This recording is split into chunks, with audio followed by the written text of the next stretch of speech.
Study Section 2, Elements of Comparative Administration. Introduction. In our first study session, we discussed the meaning of comparative administration, some issues and topics covered by the subfield of public administration. In this study session, we will examine the elements or characteristics of comparative administration. Learning outcomes. When you have studied this session, you should be able to 1. Present an overview of comparative public administration. 2. Discuss at least 4 elements of comparative administration. Overview of comparative administration. Since its inception during the Second World War, comparative public administration has evolved gradually into a very important area of study. According to him, these elements are the same as those defining comparative politics, which we may regard as its sister subdiscipline. Let us take these 5 elements one after the other in more details, starting with analytical and empirical investigation. Elements of comparative administration. The following are the elements of comparative administration. 1. Analytical and empirical investigation.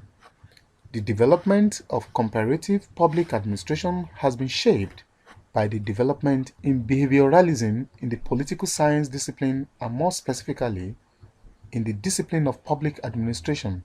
However, recent focus diverges from the wholly normative and institutional emphasis of the traditional comparative public administration. Riggs argued that the spread of Western political institutions to non-Western societies had led to a situation where the institutions were merely formalistic. In other words, they were patterned after Western models, but the reality was that there were always cultural differences between imported practices and norms and deeply entrenched traditions and values. 2003. 2. Emphasis on the study of infrastructure. The behavioral shift in public administration has led to the emphasis on behavior and action rather than formal institutions. This point has been earlier mentioned, but needs to be further stressed. Previous studies on comparative administration focused largely on the constitutional assigned roles of public institutions as well as on their history.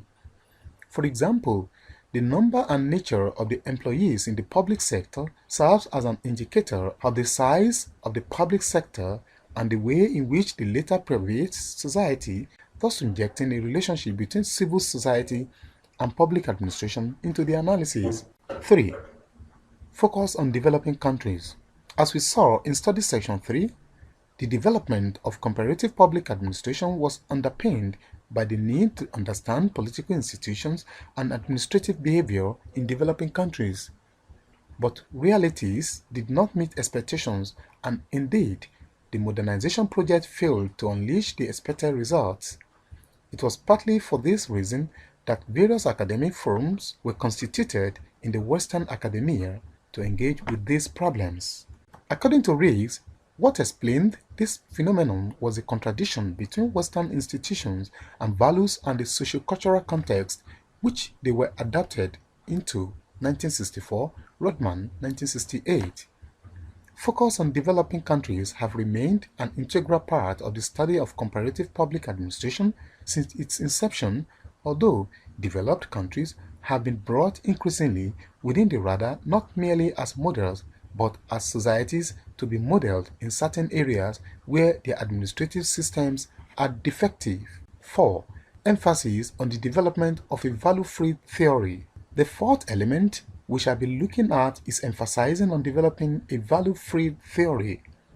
Comparative public administration, like other disciplines, is oriented towards the development of a value-free theory, that is, theories that have not been excessively colored by the ideologies and viewpoint of the theorists. This point was earlier buttressed with the copious reference to the works of Fred Riggs. To account for this problem, scholars and practitioners of comparative public administration have embarked on the development of schemes and models with the express intent of explaining the situation.